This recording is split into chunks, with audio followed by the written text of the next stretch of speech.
Many people worry that the so-called public option will lead to a government takeover of the entire healthcare system. The public option is our preferred approach, but is not necessary. A takeover isn't necessary. We can achieve all our objectives through legislation and regulation. Even with no public option, we can still control all aspects of healthcare. All doctors, all patients, all insurers. Every condition, treatment, every item of food, every lifestyle choice. The Advisory Council will issue regulations and oversee it all. People worry that there will be waiting lines like Canada or the UK. How will you avoid that? Waiting is not a bad thing. Often these aches and pains would simply disappear if people would just wait a little while. Patients should be patient. But people in Canada have died while waiting. We can't help it if people put off care for too long. If they procrastinate, then it may be too late to treat their condition.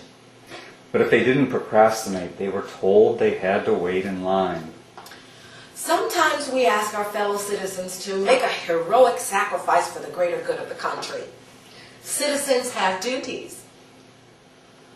What about the so-called death panels?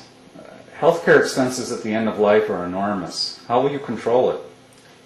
The Advisory Council will determine the appropriate treatment for each condition based on the age of the patient. We can't leave it up to the families. They're too emotionally involved by now.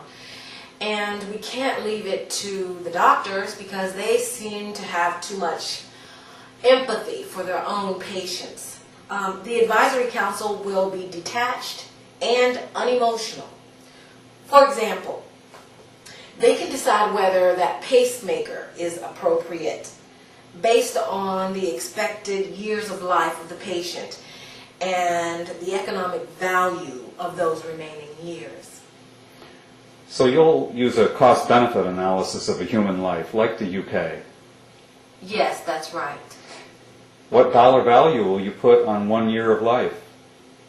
That will depend on the person's age and their condition, their overall potential. I don't have the numbers right now, so don't ask. There's been some discussion of the one-child policy that they have in China. Is that part of healthcare reform? We're not only concerned about the health of our citizens, but the health of our planet as well. I love babies. Everybody loves a baby. But let's face it, that baby grows into an adult human who turns on lights and air conditioning and drives a car. For goodness sake, every time we exhale, we emit carbon dioxide pollution. Even if we lived in a cave and ate nothing but fruits and vegetables, we'd still be breathing. We'd still be polluting. So population control is part of the healthcare agenda.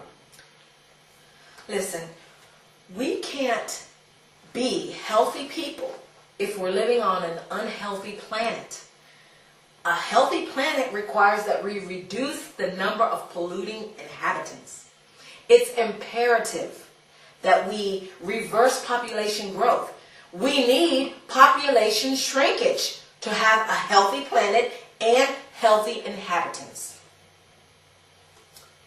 Thank you all so much. Have a good day.